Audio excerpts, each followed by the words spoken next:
Alright, so today's video is going to be on Avengers Endgame. This is the long-awaited reason for the MCU rewatch most times is to be able to relive Endgame, so let's just go ahead and get into it. The plot.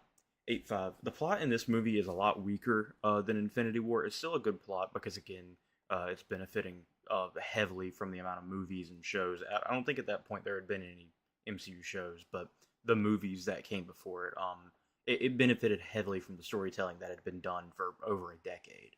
So the 8-5 it represents obviously the culmination of all that, and they do some things well in this movie. I'm not gonna lie, they wrap up a lot of characters in meaningful ways. What they do, especially with Tony Stark, Captain America, and Black Widow, is really good. What they do with Thor, however, not great. Not great at all. But as far as the plot goes, that's kind of more into the characters and dialogue element. So the plot for this movie, I mean, at the end of the day, it's a time travel movie. That's why I think it gets a big jump down from Infinity War. Time travel movies, just most of the time, they don't have that great a plot in them because a lot of the plot is just, we're just traveling back in time. That's just what it is, and it doesn't take you out of it a little bit, but it's like, okay, we're just using whatever tool to get to the desired destination. It's not that there was a story planned and this is a part of the story. It's that they wanted to be able to kill off characters in Infinity War, and this is the only way to get them back. So it's cheap death baiting at its worst. Really, if we're being honest, it's okay. All these characters are dead, and then actually all of them aren't.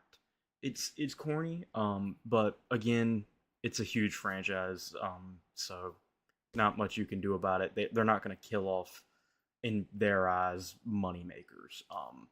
Like that's just what it is. So yeah, let's go ahead and move on to the dialogue. Dialogue 7-7. Again, Thor's dialogue is not great in this movie. Once again, the dialogue, God essentially of Tony Stark and Robert Downey Jr. I mean, his dialogue, his improvisation, it feels genuine. It makes a superhero movie feel real. So that's why we're at a 7-7. But again, I think Thor, Ant Man, Hulk, very weak on the dialogue, line delivery, just and honestly in their characters in general. Most of their lines are pretty dumbed down, pretty stupid, pretty just jokes.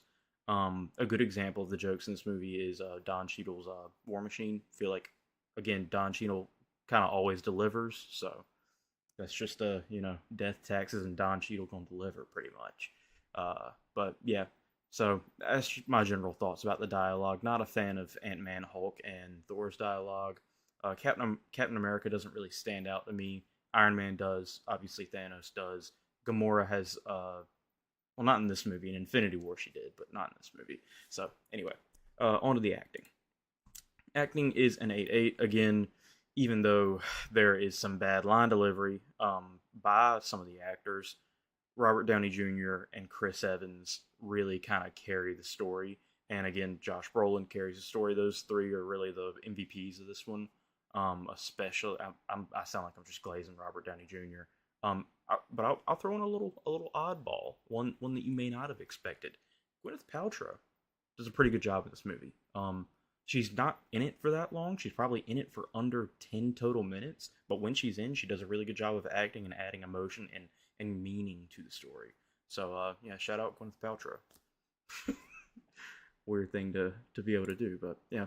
Cinematography, 8-6. This movie looks worse than Infinity War. It looks good in general, but it is lower than my expectations for it, but it is higher than the industry standard. This movie is a movie with significant amounts of funding behind it, and there are not a lot of jaw-dropping shots in it.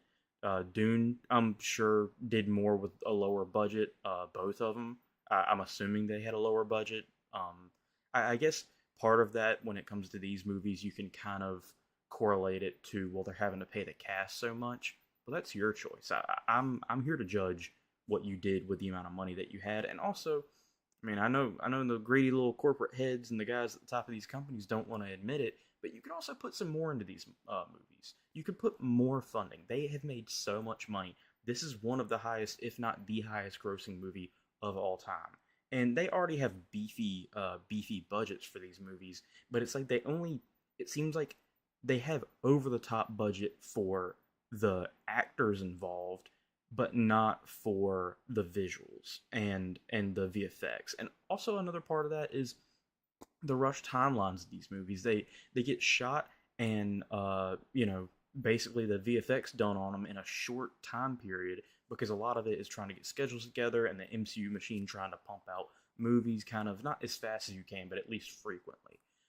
So yeah, again, I think the visuals for a movie of this level are disappointing, but still, as an industry standard goes, they're still a decent amount above the industry, like default.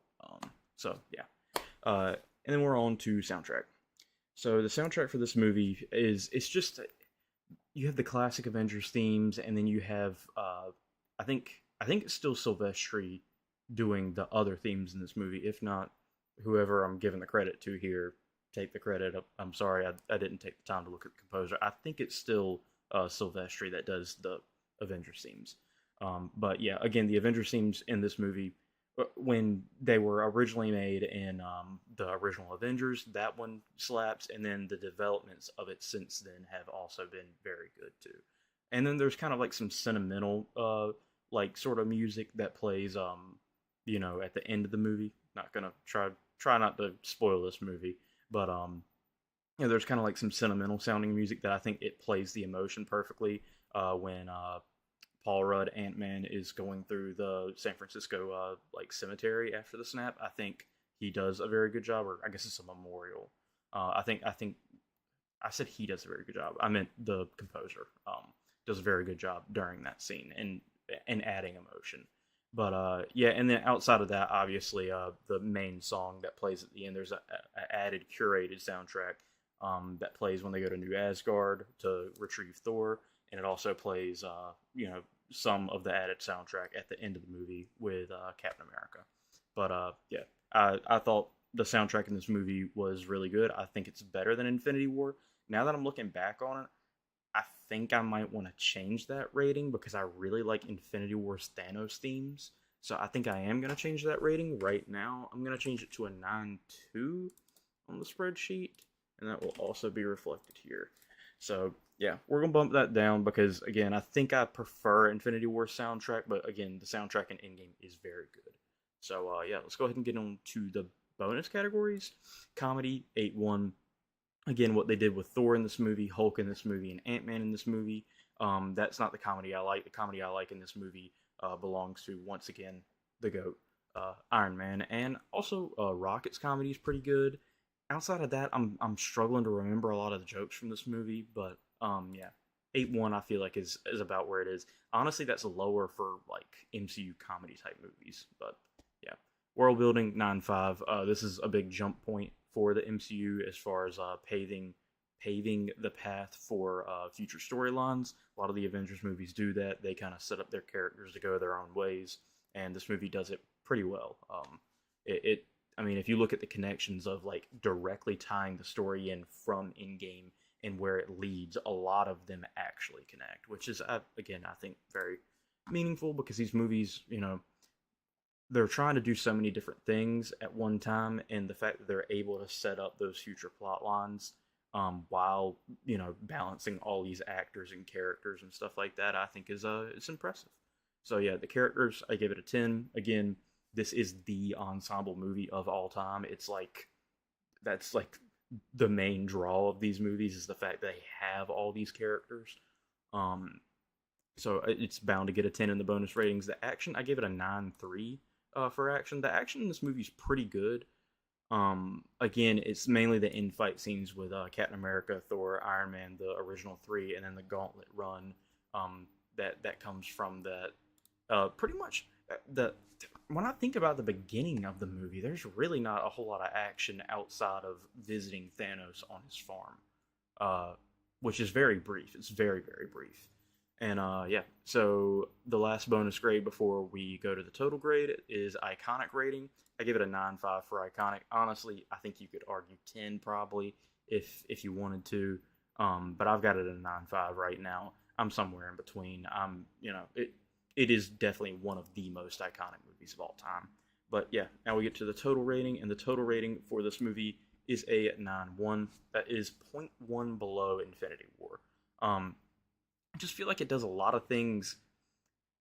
When I look across the board, the plot in Infinity War I have at a 9. In this movie I have it at 8.5. In Infinity War I had the dialogue at a 7.9. This movie I have it at a 7.7. The acting in Infinity War I had it at 8.6. I had an Endgame at an 8.8. That's mainly because there's more emotional bits. Again, I think you could even argue that Infinity War should come up to Endgame's level, or Endgame should go down to Infinity War's level, mainly because of what Gamora and Thanos add to Infinity War. That dynamic. The cinematography in Infinity War is straight up better. The visuals are straight up better at an 8.9 to an 8.6, and then the soundtrack I just changed is better in Infinity War from a 9.3 to a 9.2. I think really what carries this movie is the kind of just like the crowd, like the fan pleasing element of this movie, of obviously what goes on with Captain America and in the Mjolnir scene, and then in the portal scene. So I think there's a lot of fan service that, again, I don't necessarily think fan service is a negative term, but Endgame does that way more than Infinity War does. Infinity War focuses on telling you the story. Endgame is a lot of fan service. But yeah, so end of the day, Endgame 9.1. Let me know what you guys thought about Endgame. Let me know what you guys thought about my review of Endgame. And yeah, thank you guys for watching, and peace.